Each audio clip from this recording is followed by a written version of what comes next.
My guest on Face to Face is the president of the Ghana Union of Traders Association, Dr. Joseph Obeng. You're welcome to Face to Face.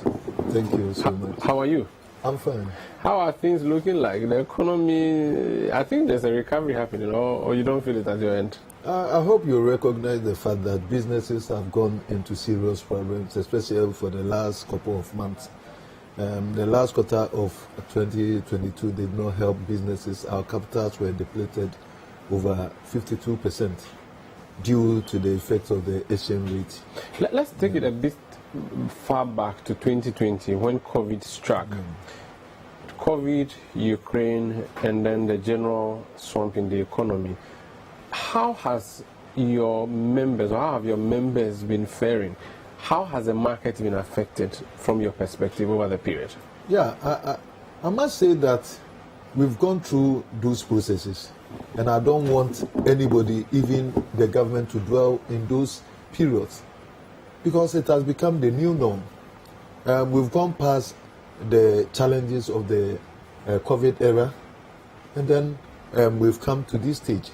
Even with the effects of the Ukraine-Russia war, I will not want to dwell in it, and I don't even expect the government also to dwell in it because there's no end in sight of that war. It means that if you continue to cite it as a problem, it means that you are not going to have any solution. But we can take stock of the damage that it left behind. Shops would have been closed, businesses closed down. Have you done some calculations and seen how many people have been affected, how, so we can learn from it and move forward? Yeah, a business had a bigger toll of the effects of the COVID, and that one everybody in the world knows of it. And that's most of our businesses almost got collapsed.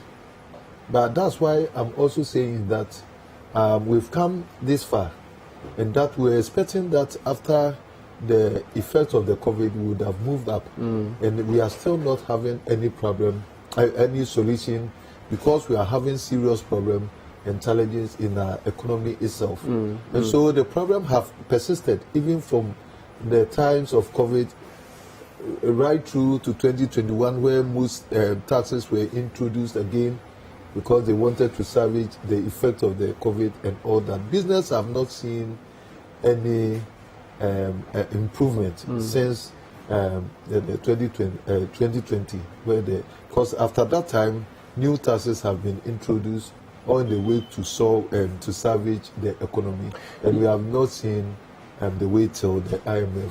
Your job was just easy. You were just supposed to import. You were not producing here, so clearly you are just beneficiaries of a system crash, and then there will be a lot of demand for fewer goods, and so that's good for you. Christmas has come early. No, the factors of doing business is the same whether you are a manufacturer or an importer.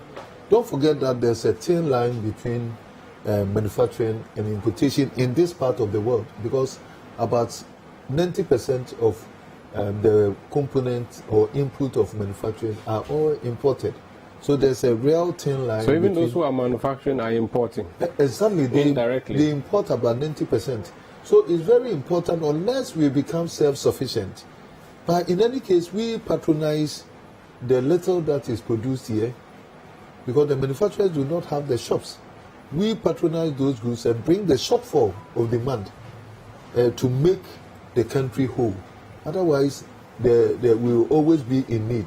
So it's very significant to know that our role is also very important, and that we need to import. So when the government says it wants to be heavy on production and less on import, and critics say that our bigger problem in this country is that we are into imports rather than into export, into production, do you think that that comment is difficult to really practicalize? Yeah. You see, when somebody, especially when it's coming from government, is very unfortunate.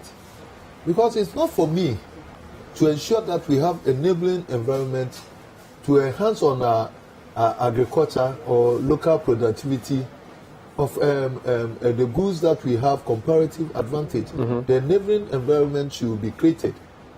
It's not for me even to go outside and then search for goods to sell. It is not in my advantage. I would have been better served if I'm buying all the goods from within the local sources. But I don't have the opportunity because they are not there. We are not self-sufficient. Could it be that they are producing, but you simply don't go for it because maybe it's more expensive to buy locally than to go and bring from China? And that might be also a factor, but simply we do not have self-sufficiency. So you're not being patriotic then as traders? No, if we have it, we patronize. As I've told you, the manufacturers are not traders. Because manufacturing can never thrive if there's no vibrant distributing outlet, channels. So manufacturing is not complete unless it reaches the final consumer, and we serve as a vehicle for that. So don't forget that we are very integral part of manufacturing, and that nobody should overlook that. Well, so, except that you are benefiting, or what you are doing benefits foreign manufacturers, not Ghanaian manufacturers. Yeah. So this is not a question to ask me because it's even shameful for us to be dependent on agricultural inputs from outside. Why is it so? That it means that there should be an enabling environment for agri productivity. If that one is not there, and then the importer, is trying to bring the shortfall because we don't have the productivity in agricultural inputs. So if we do not have, we have a shortfall of tomatoes, and then people of Ghana need tomatoes, and the trader can bring it from Burkina Faso. You do so. To bring the to shore up to complement what we have. Have I done any bad thing? You are just looking for an opportunity to do business, and that's what is available. That's not my concentration. My concentration is to provide service to the generality of Ghanaians, where our local producers have the shortfall. You fill up. We fill up. Let me look at, typically, so we are in your shop now. Everything we have here, you import. Or is there any of these things that are manufactured? You are dealing with electricals for this particular office space of yours. Do you have any local manufacturer of lights and electrical stuff in Ghana? Yeah, you can also tell me, because like you were asking me a question, you could have pinpointed. No, I'm just asking, you are in the business. I'm asking, is there any business like that? Yes. Any producer or manufacturer? We don't have even bulb factories here. So everything in the electrical world, we have to go abroad. Exactly. The cables. No, cables, we have them so here. We get cables here. And so when you look behind, you see Akatal metal. Okay. And I sell it. Okay. And then alongside it, I sell what I also bring from elsewhere, because sometimes if the price of the locally made one is high, because of affordability, people will go for other things. So apart from the cables, is there anything else in the electrical system? I know people do assemble transformers. Okay. And they do assemble of prepaid meters. And but when it comes to the generality of electrical, basic, to tell the truth, everything comes from abroad. Yeah. Okay, let's talk about the ports. Recently, we saw a letter from the Ghana ports and harbors saying that there were reductions in volumes at the ports. Do you know what caused that? Cost of doing business is extremely high in that port. Explain. They are not doing business in isolation. They are doing business with the other ports in the sub-region, and that they cannot overprice themselves out in terms of cost of doing business in that port. Otherwise, that's what is happening. The cost of doing business at our port is extremely high. And one thing is also that the Ghanaian, we have started having fatigue under the effects of the exchange rate at the last quarter of the year. I told you most people have their capital depleted over 50%. It means that if we are able to bring 4 containers, you are only able to bring about 2 containers. So those effects. And then when the benchmark reduction policy was taken out from the table, it means that duties have gone up. When duties go up, that's why we are saying that people find other means or other alternatives of bringing in these goods, it shut up smuggling. Means that you see that people will start trading at the other ports, and the right is the Togo port, and then at the left is the Abidjan port, where goods will trickle from those angles. So you see that those ports are booming, and then our port is diminishing. Is it that the charges at our ports are too high, way higher than everybody else? Yeah, in the sub-region? That's an obvious fact. Because whereas even the shipping line cost, the component of shipping line cost in Togo is about 1%. However, the shipping line cost alone here is about 5.8%. Togo runs a free port, no? They run a free port, but the shipping lines is not part of the free port concept. So could it be that because they run a free port? Because the Ghana Shippers Authority should have control over these shipping lines, they do things arbitrarily. And so when their cost of doing business is higher, it also discourages people from patronizing our ports. So the amount you pay as a ship owner to dock in Lome would be less than what you pay to dock at Tema. That's what it means. Yeah, the other allied costs, maybe release charges and all that. Some of them are illegitimate in those ports, but here it's working. And that's what we have been talking all this time. So we have to look at all these things comprehensively. When you get your goods off the ship itself, does your problem end there? Or that's the beginning of another problem as an importer? I will give you the list of cost items at the port, and it numbers up to about 20%. The AU tax, the ECOWAS tax, and all a special levy. We have so many COVID levy and all that. Is about 20 cost items. When you go to the other ports, it's about 10 cost items. So you can imagine. But AU levy, all of those ones, they will be charged by other countries too. That's what I'm saying, that when you compare all that, theirs is about 10 cost items in terms of taxes and duties and all that. When you come to our port, it's about 20 cost items. The government recently amended some taxes in Parliament. How has that been affecting business? Has it been positive or negative? Definitely, those taxes were obnoxious. It's not going to help us. There are 3 new taxes. It's going to compound cost of doing business, and we have challenged. And it's going to make us pay multiplicity of taxes. Don't forget that if you tell the insurance company, the communication companies, the banks, and all that to pay 5% on their gross profit, they are not going to absorb that. They are going to offload it to the end user like us. And that is huge. And it means that we are, much as we are paying for the communication industries, we are also paying to the insurance, paying to the banks and all that. That's what we say is obnoxious, because it makes you pay multiplicity of taxes, and it does not augur well for businesses. That aside, we also have to contend with 2.5% on our own gross. That's for the small, medium enterprises like us. If it is really problematic, how come we are not seeing a high case of demurrage at the ports? You don't because know, it means people are able to pay. It means that no, it's not you don't know that how many people's goods are being auctioned, and you do not even have an idea that there have been a cartel around auctioning, that people are waiting for the least opportunity for people not be able to pay their duties in time. And that you have to research about that. Explain that to me further. How it affects your because if your goods, you are unable to clear your goods at a certain period of time, maybe about 6 weeks or 2 months or something, then the government is on the act that they auction it, and that so many goods are being auctioned.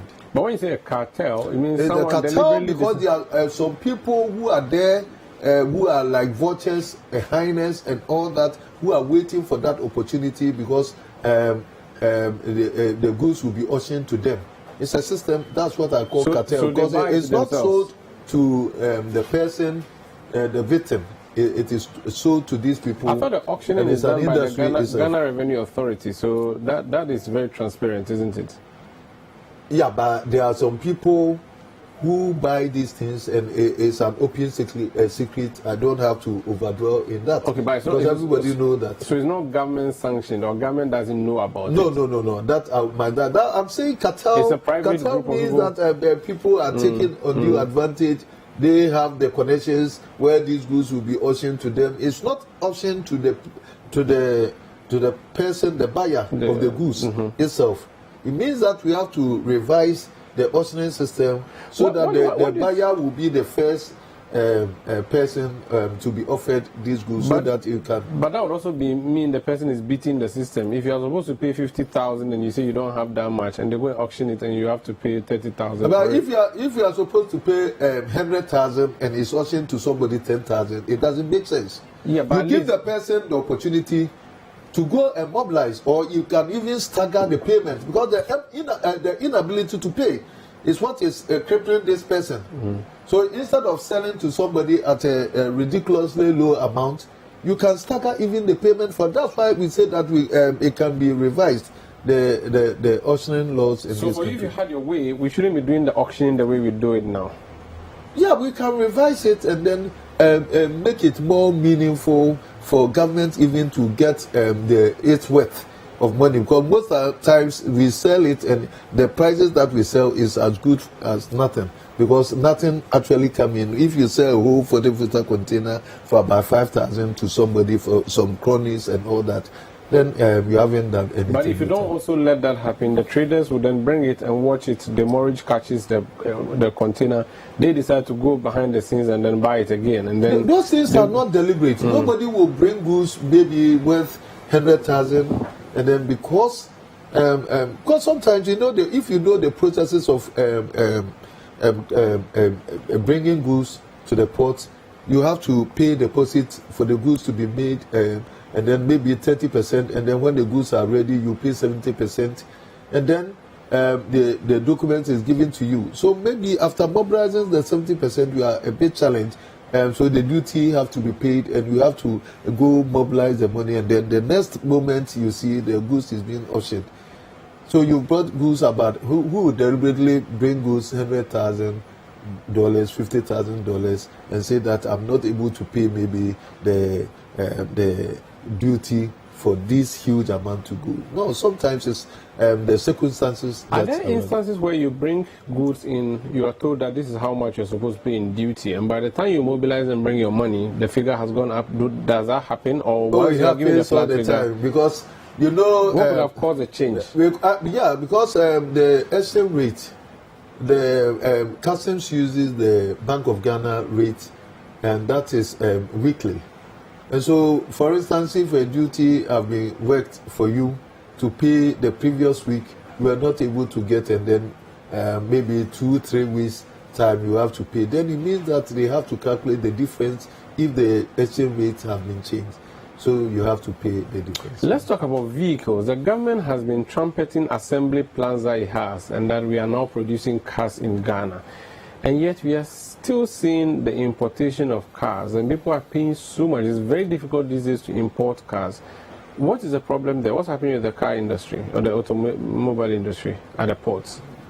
Yeah, it's the removal of the benchmark values, because at least the 30% was, theirs was I think 20%. It was helping them, and now it has been removed, and it has made duty payments, and then the overage things, because the new law trying to protect the car industry and all that, then it has made that sector very difficult to operate. Yeah. But we say we are producing vehicles. Your members should stop bringing in cars. How many vehicles are we producing here? I don't know, we have like 5 assembly plants, I think. And then it is affordable for all to buy? The idea is that if you assemble it here, it will be cheaper than when you bring it abroad. Yeah, and so you do it side by side until any certain time that you've been able to produce in that volumes that will be able to satisfy the consumer. You do not punish the generality of Ghanaians whose purchasing power is very low. The essence is not to punish anybody, you can at least work on the time, the age of the car, reduce it from maybe 20 years to 10 years and all that, and then you'll be upping it with time. Okay. But you do not unnecessarily punish, because second-hand goods, cars are being purchased in advanced countries like the United States and then Europe and all that. Even the advanced, the civilized, the rich, they buy second-hand goods. So it should not be said that Ghana, we should not. Developing countries, should not. But we are dumping too many second-hand electronics on our land. That's a problem. That one is your problem. You should stop it. Yeah, we have talked with the Energy Commission, and the issue is about bringing what is wholesome, what is something that you can use, something that do not create problem to the environment and all that. And that is not limited to old appliance or new appliance. So it's standards that we have to use. With the standards, if you are able to use scientific method to decipher what is good to bring against, because somebody might have a good in UK, a citizen of Ghana wanting to come. He has bought something like Philips, brand new Philips, used it about 6 months. It means that it does not qualify to bring these goods. Is that what we are talking about? Where it qualifies under all the specifications. So who defines even the age for this thing? So what we are saying is that you have to, what is obsolete, we don't bring. But what qualifies under the specifications should be brought, and it shouldn't be time bound. Okay. Don't also forget that we have retrofitting.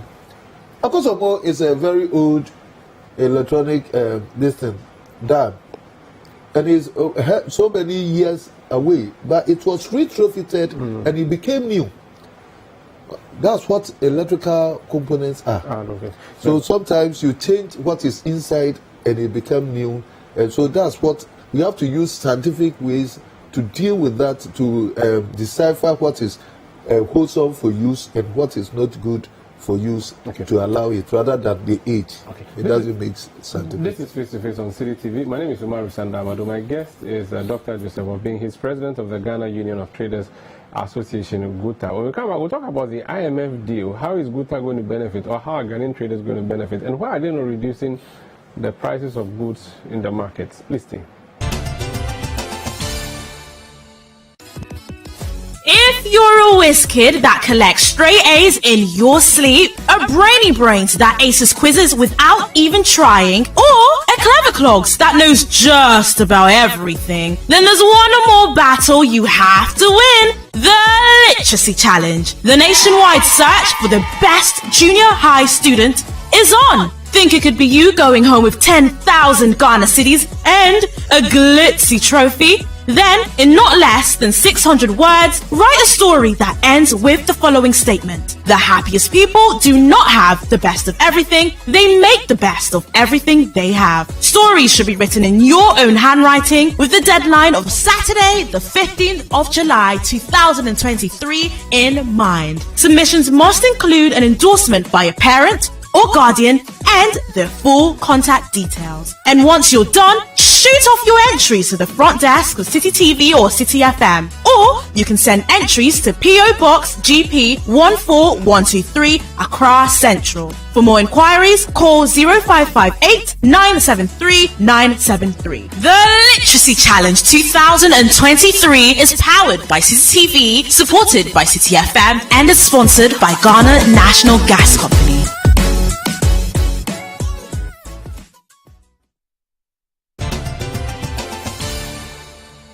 Yeah, welcome back. This is Face to Face on City TV. My guest is the president of GUTA. They are the ones who bring in goods and sell to us in the various markets, and these are all manner of goods. We're actually doing this interview in one of his offices, and so you can see a lot of electrical stuff behind me. That should explain why we are doing the interview from where we are doing that.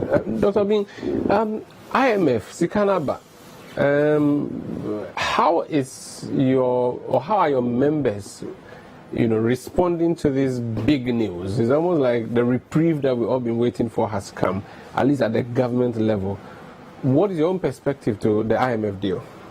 Yeah, I will say that we are happy that the deal have come through, but we are not overly excited because of the obvious, because of the conditionalities and all that, and what is not even known to us. And so we are yet to brace ourselves up to any eventuality that the IMF deal itself brings. It's not an end of itself. The IMF have the 600 million that has come means that is also going to bring the conditionalities that we have to also contend with.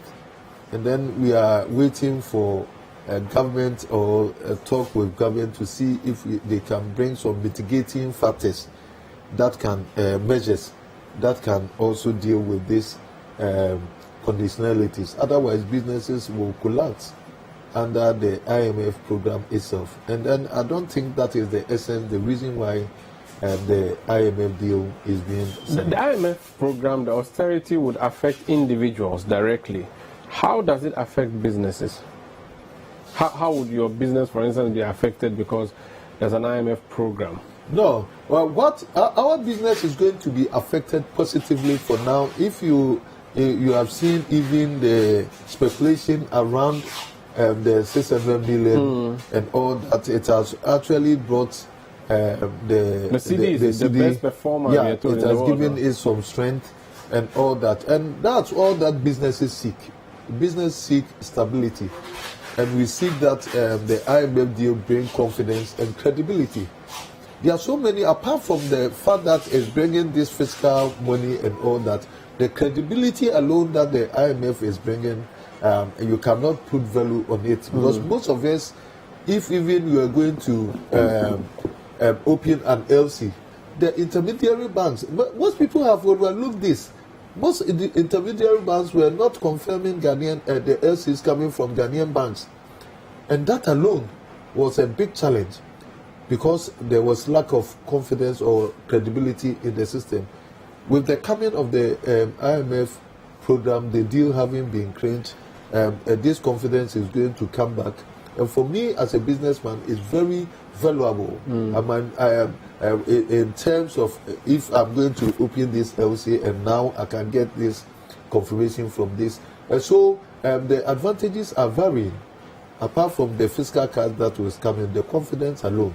And that's also, we are expecting that if the deal has come through, it means that the other indicators that made businesses thrive. You know that most of the pillars, the key pillars upon which businesses thrives, were all broken down before the IMF deal, and we are expecting that it resurrects. We are talking about the exchange rate, we are talking about interest rate, we're talking about inflation. And these three things are intertwined when it comes to the growth of businesses, the success of businesses. And we are expecting that Bank of Ghana is able to bring down the monetary policy rate, that it will trickle down on the commercial lending rates, because that borrowing at the rate of 40%, and it all happened because of the inflation that we are having. And it seems that we have not gotten the solution to bring down the inflation, because it's a cost-push inflation. And that's why we are very happy that the exchange rate or the CD is being stabilized or gaining some strength, because that will also be the pull factor, and it will pull down inflation. But Bank of Ghana should be very careful on its methodology on fighting inflation. But if they keep on increasing the monetary policy rate, it means that it is compounding the cost of doing business, which may not augur well. We do not think that the problem that we are having in inflation is as a result of excess liquidity in the system, as they've been saying. But that, of course, push accumulation of cost. And now that cost it seems to be going down because of the effect of the exchange rate, then Bank of Ghana should be smart and also bring down the monetary policy rate so that businesses can have the respite to grow again. This is the 17th time as a country we are going to the IMF. Often what happens is that we go to the IMF, we come and we become reckless, and then we have to go again. What's your reading of the ground? Do you think that there are people who are hoping that this will be our last time going to the IMF? Do you think we have grown enough as a country and we are very serious now that we are going to be more serious this time around? We are not going to go back to IMF? Yeah, because of political expediency, maybe the way our political structure system is structured, the competition in that make people do things that necessarily they don't have to do, because then they have to satisfy the voters, and that's what has been the bane of our problem. Because otherwise, what did IMF tell us to do? The conditionalities on all the measures that they are bringing to forth, that our academicians have not said, our economists have not said, or even the people like us have not said. We already know all of that. We know everything. They are prone down on expenditure, fiscal discipline, and all that, monetary discipline, and all that. Have you not said that the value for money and all that expenditure? That all these things have been said, and so. If we're able to adopt the IMF conditionalities in our policy formulation, whether we are in IMF or not, it will take us far. That should be the mindset, that when we are making our budget, when we are formulating policies and all that, if we're able to know that if we mess up and go to IMF, this is what they are going to tell us to do before we can stabilize our economy, then why don't you adopt it even before you go into the IMF? It doesn't mean it means that we are not learning. It means that we are. I don't want to say that we are not serious as a nation, because most nations that have survived this crisis and all that, like Singapore, Malaysia, and all that, are being so disciplined in terms of their expenditure, in terms of most of the disciplines that IMF is bringing to bear. And this is what have been their standard of formulating their policies. And I think we should also adopt that. You talked about the politicians. A lot of the times they do a lot of things because they want votes, or they are afraid that they will lose votes. You are a very organized and strong body, GUTA. Anytime you resist anything by government, you threaten the government that when you go to the polls, you're going to change you're going to make sure they lose and all of that. When government introduces taxes, you are always threatening them with votes. Are you not going to take responsibility for some of the problems we are in? Because the government has said it was going to do a lot of things domestic. It's going to impose taxes and going to make sure we generate revenue locally. But you had a very big fight at the time. Government wanted to be on the side of industry, the Association of Ghana Industries. You went to hell and heaven and came back and told the government that you're not going to let it slide. Are you not going to take blame for these problems? Oh, no. On the contrary, most of the things that we tell government are very positive if they have to respect and adopt those things. But unfortunately, we are deemed as common traders, and that's where it's very unfortunate. But you're not common, you're very powerful. No, we have said, this particular tax that were introduced, we use tact, we use wisdom, otherwise we would have just fought against it, as we have been doing in the demonstrations and all that. But we didn't do that. This tax, we know why. Because we were trapped. We are trapped because we also recognize the fact that government itself needs the IMF deal to go through, and that if we have to, government is bringing a condition of conditionality of IMF for him to qualify for the deal. You do not overly so you fight try to be patriotic. So that's why we were trapped. That's why you know how we went about it. We were just talking and seeking government this thing. So sometimes we are also patriotic. But let me tell you, sometimes when we tell the government truth, that taxes, when they are affordable, the compliance level is so high. The taxes that we pay in Ghana is so high, the levels of taxes and all that, and that is bigger than our counterparts in the sub-region. And you see, with all these huge taxes, the VAT being the highest among the sub-region, all the tax items that I told you, over 20 or so different items and all that, their tax to GDP is far higher than Ghana, because their tax is affordable and their compliance is very high, and government doesn't want to learn. It's as simple as that. If taxes are high, the compliance level is virtually nil, and you do not have your worth, the revenue that you want. So lower it and get more. You lower it and get more.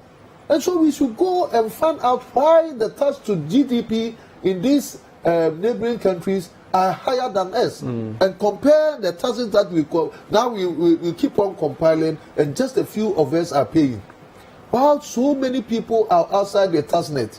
What are we going to do to bring those people inside the tax net? The e-levy was an example of that. Exactly. I thank you for that. And then let me even use the VAT.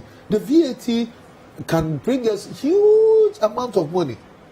But let me tell you, just about 20% of the business people are paying the charging the VAT, and only about 10% of all Ghanaians are collecting the VAT. You are here as a presenter and you are elite. Most of your staff here are elite. Let me ask you, the last time you collected a VAT invoice from a trader at Makola or elsewhere? Most of us are victims, and that's what we use to develop the nation. So what pragmatic way are you going to, an efficient way, and then a simplified tax system are you going to ensure that it will bring everybody on board? VAT as it is has 3 stages. We have those who pay the standard VAT, those who pay the flat rate, and those who do not charge at all. And we are all in one vicinity of doing business. And then there's no compulsion on the final consumer to collect VAT. So how does such a system work? Right. It won't work, because the person is not under any compulsion to insist on VAT invoice. And then when you come to the market, one is charging, one is not charging, and one is charging 4%, and another is charging 22%. Who is going to comply? The 22% definitely will be challenged, and you will not comply. You will do, and that's what. Which brings me to the issue of pricing. We've seen the fuel stations, put up numbers. They reduce the price on a liter. The trotro people have reduced their fare. Even though not all of them are happy, but they have reduced it. The dollar is not doing. The dollar is losing against the CD now, depreciating against the CD now, and yet, GUTA, you have not issued a statement to say we are also reducing the price of goods by 1% or 100%. Why? My brother, you are not being fair to GUTA. Really? We've come out about 3 times to appeal to our members to even come down with their prices. But you see, the problem had been not with the importers. The importers have everything to do with the exchange rate. So when the exchange rate goes down, the importers respond positively. The prices, please. Okay. I can give you an example. You are in an electrical shop. I'll be happy. The 1.5 cable used to be, when the dollar went to 15.5, used to be 320. And now 1.5 cable has come as low as 200, from 320 to 200. The importers are able to adjust their prices according to the exchange rate. But when we form about 20% of the entire trading community. So the rest, excuse me, let me finish. The rest, the bulk of us are retailers. The retailers, they have nothing to do with the exchange rate, because when we have brought the goods, they buy from us. And so the retailer is so challenged that after buying the goods from us, he is unable to reduce the price unless he has been able to sell all the products, or he has bought new goods that have come at a cheaper price and struck an average so that he can reduce the price. That has always been the challenge. But even that, prices have come down from the effects of the last quarter of 2022, when the exchange rate reached its peak. And that's why when the transport owners, some of them were accusing the traders, I also came up and said that no, they shouldn't even behave like that, because prices have actually gone down, and that we should all do our bit. It's true. when the exchange rate goes down, but you see, we are in the consumers market. We are not in the sellers market in Ghana, and people do not take advantage of that. When you go to the market, the competition is such that whoever overprice himself out of the market. And so the consumer have to shop around for the person who is selling at a cheaper price and reward him and punish the one who is selling at a higher price. So you can form a cartel and decide that let us all raise the figure. No, it doesn't happen like that. We can never be in the price control regime. Not even government can bring price control regime. But you can do it yourself. We cannot do that because competition is such that you know the rivalry in the marketplace. Probably one day you have to be a trader, then you understand. I have been a trader. The rivalry there is worse than anything that you can think of, and so there cannot be a cabal to decide that. No. There's a serious competition. The market belongs to the final consumer. The consumer have to shop around for the person who is selling cheaper and reward him and punish the one who is selling higher. So you're saying that the consumer dictates the price? It's the consumer's market. As simple as that. You've given an important point about the importers. So you guys bring in wholesale and give it to these people who do the retail. Exactly. So you control the first price because you do the calculation based on the exchange rate. Exactly. Okay. When you bring in new goods and the price is lower, do you reduce it when you are selling to the retailers? Yeah. Okay. Now, when you sell it to the retailers, do you have any control? And now I'm using as an association. Do you have any control on how much a retailer should sell for? Because if the last time he sold for 10 cedis, do you have a way of telling him that, listen, this time we've given it to you at a lower price, so make sure you don't sell for 10 cedis but lower? Do you have something like that? No. You cannot never do that. And I'm telling you, the retailer is already challenged. Then he has a discretion to see whether, okay, I bought it when the price was higher, and now I've got it cheaper. My competitors who have bought it new are selling cheaper. So let me strike an average, the higher price and the lower price, and then you see that they are losing. Most people are losing their capitals when there's fluctuation in this pricing. And most people, especially the retailers, and it's not comfortable at all. So speaking to you now, this day that we are speaking, do you agree that prices of goods in the market should be reduced? Yeah, prices of goods. Let me tell you, we have the imported goods and then we have the local produce. You see, most times when we talk about inflation and all that, we see the food basket. We have the local, the domestic product like the food items and all that. These goods have to see reduction because the transport component is very essential and it's been reduced and significant in those items, like people bringing tomatoes, people bringing yam from Techiman, corn from Techiman. Transport component is very significant in this area. But when it comes to importation, the imported item transportation is quite negligible. Because just imagine that you brought goods worth of $50,000 in 40-liter container, and you are transporting it from Tema at 2,500 Ghana cedis. It doesn't affect it. So should imported good prices be reduced as well in the market? Yeah, because so if people who are watching us now go to the market, should they insist to the seller that, listen, the dollar is going down, so we want it to also reduce? We are tied up to other variables, and that's why we are saying that unless the other variables are also gotten right, and that's why we are cautioning Bank of Ghana to change its methodology, because they are still hanging on the 29.5. But now we should be coming down, because they said that they are mobbing up the asset liquidity. That's why they increase. And then if inflation dropped from 53% to about 45%, and we are still hanging at the 29.5%. So it means that we are not also coming down with the downward trend of the inflation. When that happens, it means that cost of borrowing alone, which is very significant in our trading, is over 40%. And so you have 40% to contend with.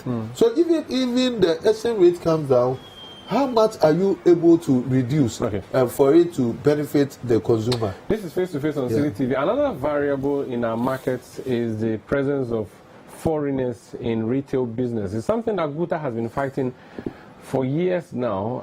It seems it has simmered down now. Is it that there's a solution that has been found, or there's still war, quote and unquote, in our markets? We'll come back. I'll ask the president of GUTA. The point of view. If cabinet ministers have been accused of sabotaging a major government program, which almost every day was in the news, how come we haven't heard anything until after the interview, and then we are told that this should be investigated? With the complexities of the issues happening around us on a daily basis, Bernard, we're not in a good place.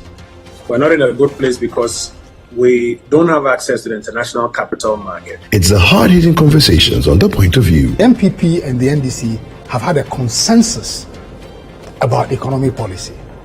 The fight really has been about who will be in power and who will be sitting at the edge of the trough and helping themselves and their associates. And the probing questions of The Point of View. How many times have I even showed the world's most expensive hole? Why can't they tell us the exact amount? And why is it that what they told Parliament is not less than $1 million? The twisted entanglements of politics and governance. There's nothing wrong for a politician to address national issues and also respond to critics, as well as religious and social discourse. I think that people are entitled to their own opinion on issues. And so when the president said, I want to build a national cathedral, people can have their own opinion on matters. But let us pray that God will bless this economy so that we can have our roads built and the cathedral built. The Point of View brings you the policymakers and duty bearers and drills down to the very bottom of issues. As part of your budget for the year is a line item that says what? Electricity. Yeah. So what's your reason for not paying? Economy. How can the economy be a reason? Yeah. What about us? The Point of View airs every Monday and Wednesday at 9 p.m. only on City TV and is sponsored by Belpac. Belpac, just perfect.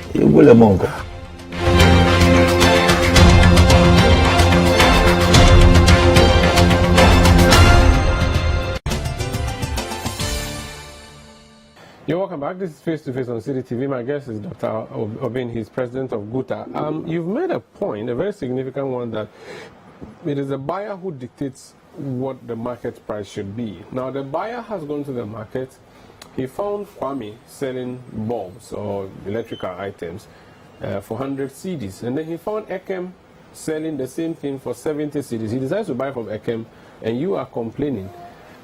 You are saying that Nigerians have dominated your market space and what they are doing is unlawful, but they are giving us good prices and we are happy to be buying from them.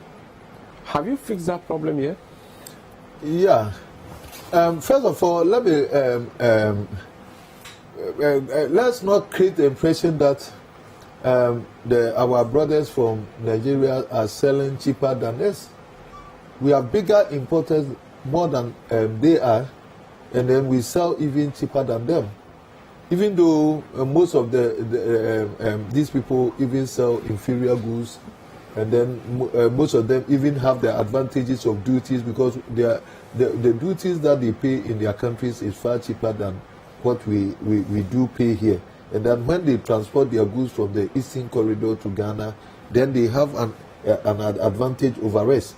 And all these things do not augur well for us. And that they are also working under the unlawful, they are not legitimate to trade here. And that's the law of Ghana. And so we are not saying that EK or whatever name that you use, Emeka, we do not want him to sell his goods at cheaper price. If he qualifies under the law of trading in Ghana, he can decide to dash all his goods for free. For people, we don't care. But that's not what is happening. We are not working under the law. The GRPC law is so clear. The ECOWAS protocol is so clear on the rules of origin. And that's, we've gone past even that. The government has given them special dispensation. You know that their speaker came to Ghana and pleaded on their behalf. And so the president gave them special dispensation that those people who have come here before 2020 should be given this dispensation to trade if they have all their documents correct. Even that, most of them were not able to produce this genuine document of clearance, registration, a tenancy agreement and all that. But the few that were able to get, the task force have granted them. And then we had a joint task force between two nations that their country was represented and Ghana was represented. And now the understanding is so clear. There's no ambiguity anywhere. So those who have qualified under the special dispensation, they have their shops open. And those who do not qualify, their shops will be closed. And the process is on. Most of the shops have been closed. So in the past, where we would see your task force in the markets carrying padlocks and locking shops, we've gone past that. So it does not happen again? No, we've gone past that now.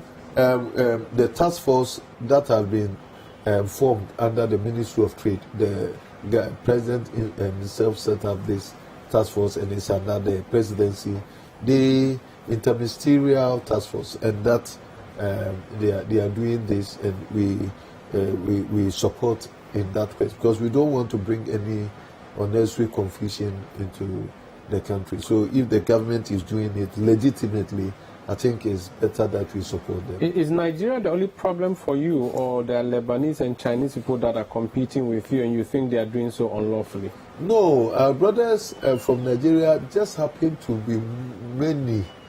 But whatever thing that we do, other people are also consumed in it. So it's not, but they are more. The majority of it, the proximity, they are closer. There are many. A population of 200 million, if even 5% relocate into Ghana, we are dead. And so that's where the fear factor is. So it's not that you people are being lazy or wicked, and they are the saviors in our markets, and so we are all jumping. No, they are not even doing the right thing. They are not even selling the good stuff, the quality and all that. So I would say that we are rather saving the country with good quality things, and we think more about population. During the previous administration, during Hannah Tete's time as the Minister of Trade, they were bringing electrical cables. They were steel. So if you touch it, then it gives you a shock. And then we have to complain. They brought these cables in sack loads and all that. And after complaining to Standard Board and then the Ministry of Trade, they closed the Eastern Corridor from bringing these goods.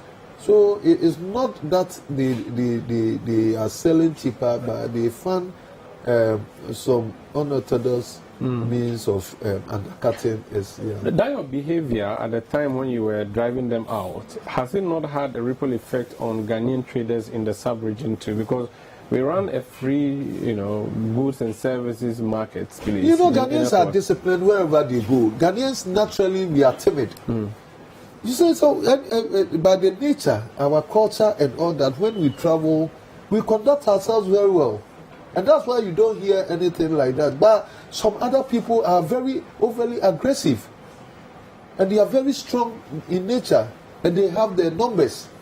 And so when they come and all that, if we had not done what we did, we would have been overtaken by events. Now, the store rents that were going over $100,000 and all that. Don't forget that you'll be a businessman one day, and then you go to country and then they are demanding about $200,000. I was actually going to come to that. Why are the prices of the shops so high? It's the demand. The Chinese are queuing for shops. The Lebanese are queuing for shops. The Nigerians are queuing for shops. The Egyptians, so many people. Can't we go to Smithers Road? Can't we expand our market so that we can accommodate everybody? No, it's about the law. You use the law to control every situation. And then when the investment laws are so clear, let's just abide by that. And then the foreigners will have their way, and then the locals will also have their way, and we all stay in unity. No, but my point is that if there's a demand for shops, then it means that the shops are few. We've seen government set up markets. KTR market is one of them.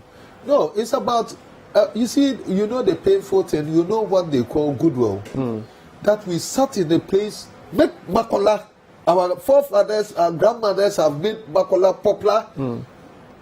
For Ghanaians to patronize that market, and then we just sit down for foreigners to come and take that market. You know what goodwill means? Now, who created that goodwill? that they do not have any rights, that the goodwill that has been created by our very selves will be taken away from us. That will not be allowed. That will never be allowed. Well, that's how we end today's edition of Face to Face. My name is Umaru Sandamadu. My guest, Dr. Joseph Obeng, President of the Ghana Union of Traders Association. We've talked about a number of things, IMF, taxation, and he has said that you have the right to have your goods reduced if you're going to buy in the market. And he said you as a buyer dictate the price. So if you go to Akosia and what she's charging is too much, go to Ama, and if Ama's price is too high, you can go to Chinwe, if she's a Nigerian who has the right to do business in if he Ghana, qualifies under the law. Qualified. Yeah. Thank you for watching Face to Face. Stay with City TV. It's your world.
Hello and welcome to City Sports Roundup with me, Benjamin Nketia. Coming up,